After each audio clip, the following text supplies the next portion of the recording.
प्रेम से बोले सद्गुरुदेव भगवान की जय। श्री कृष्ण चंद्र भगवान की जय।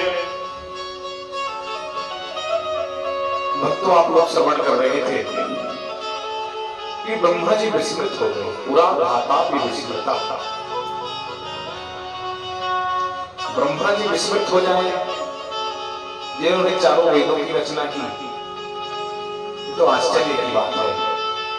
इसका मतलब इस ग्रंथ में दम है।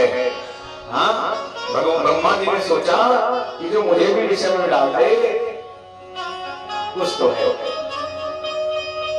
सूत जी का वचन है कि सप्तलोके तुलाबद्धा साधनं मोक्षान्ययः। संसार में जितने भी मोक्ष के साधन बनाए गए थे, ब्रह्मा जी ने एक पर्वे पर उन सबको रखा। चारों वेदों को रखा, 18 पुराणों को रखा, 6 शास्त्रों को रखा, और दूसरे पर्वे पर श्रीमद् भागवत को अकेले रखा। भागवत का प्रभाव इतना था कि भागवत जी सब पर भारी पड़ी। सभी साधन उठ गए और भागवत जी नीचे रहे। ब्रह्मा जी ने घोषणा कर दी, पठनात् श्रवणात् सद्यो वैकुंठं फलदायकम्। इस ग्रंथ को पढ़ने से, श्रवण करने से, आचरण में लाने से साक्षात वैकुंठ की प्राप्ति होती है। सूत जी कहते हैं कि जब भगवान निज धाम जाने लगे तो कलयुग के प्राणियों का कलुषित हरण करने के लिए अपने आप को इस ग्रंथ में द्रोहित कर दिया।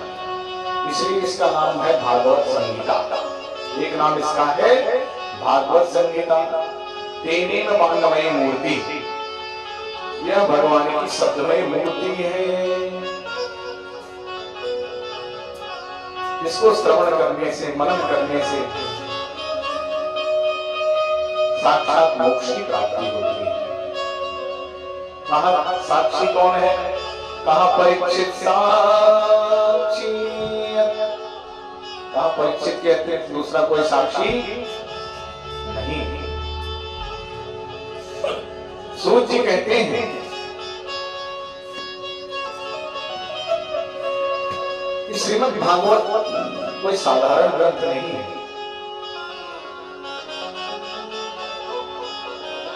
समकालिकों 7 दिन के श्रवण मात्र से जब परीक्षित की मुक्ति हो सकती है, तो इस संसार में सभी जीवों का कल्याण हो सकता है। अब यहां प्रश्न ये उठता है कि कथा तो ब्रह्मा जी ने भी सुनी थी, ब्रह्मा जी ने नारद को भी सुनाया था, और नारद जी ने वेद व्यास को भी सुनाया था। वेद व्यास जी ने सुखदेव को सुनाया, और सुखदेव जी ने राजा परीक्षित को सुनाया। और मुक्ति किसकी हुई? कहा राजा परीक्षित की मुक्ति हुई। कहा ब्रह्मा जी ने कथा सुनी तो ब्रह्मा जी तप करने लगे, उनका तप बढ़ गया। नारद ने जब ब्रह्मा जी से कथा सुनी तो उनका भजन में आनंद और बढ़ गया, भजन और करने लगे, नारायण नारायण और भजने लगे। नारद से जब वेद व्यास ने कथा सुनी तो व्यास ज्ञान की मूर्ति है, वही भगवान के साक्षात अवतार हैं। वह चतुश्लोकी भागवत जो ना व्यास जी को प्राप्त हुई, उन्होंने अपने ज्ञान का विस्तार किया। 18,000 श्लोक में, 12 स्कंदों में, 335 अध्याय में इतना बड़ा ग्रंथ उन्होंने निर्माण कर दिया। उनके ज्ञान का विस्तार हुआ। व्यास जी से कथा सुनी सुखदेव जी ने। सुखदेव जी ने क्या किया?